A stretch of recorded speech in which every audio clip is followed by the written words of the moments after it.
বর্তমান শিক্ষানীতি নিয়ে অনেক কথা চলছে এবং এই শিক্ষানীতি এটা কি সংস্কারের আসলে প্রয়োজন আপনি মনে করেন? আপনার জায়গা থেকে আপনি তো একজন গবেষক এবং লেখক, যদি বলতেন। শিক্ষা যেটা আছে এটা তো অবশ্যই চেঞ্জ করা দরকার, কারণ এই শিক্ষা ব্যবস্থা যারা তৈরি করেছেন আমাদের আগের দিনই শিক্ষামন্ত্রী ছিলেন, তিনি একটা বিশেষ উদ্দেশ্যে তৈরি করেছিলেন। সেখানে ইতিহাসকে বিকৃত করা হয়েছে, সেখানে ইসলামের যে মৌলিক যে কিছু কথাবার্তা ছিল সেগুলোকে তিনি তুলে দিয়েছেন, সেখানে ইসলামের নীতিকতার কিছু গল্প ছিল সেগুলো তুলে দিয়েছেন, সাহাবীদের জীবনী ছিল সেগুলো তুলে দিয়েছেন, এবং সেখানে এমন কিছু বিষয় নিয়ে এসেছেন যেগুলো আমাদের সাথে মিলে না।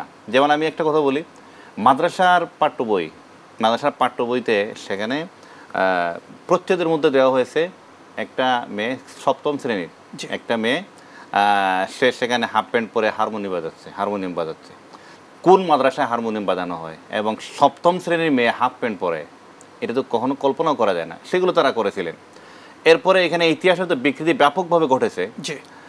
তো এই যে বিষয়গুলো আছে সেগুলো নিয়ে আমরা কথা বলতে চাচ্ছি।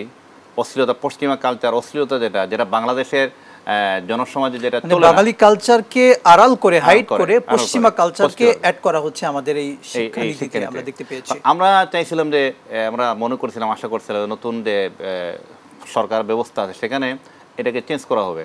তো চেঞ্জ করতে গিয়ে ওনারা যাদেরকে দেখলাম, যারা কমিটির মধ্যে আছেন, তারা আসলে তাদের যে ফেসবুক প্রোফাইল, তাদের লাইফস্টাইল, তাদের বিভিন্ন বক্তব্য, সেগুলোতে ইসলামী জীবনধারার বিরোধী। তারা কয়েকজন, সবাই না।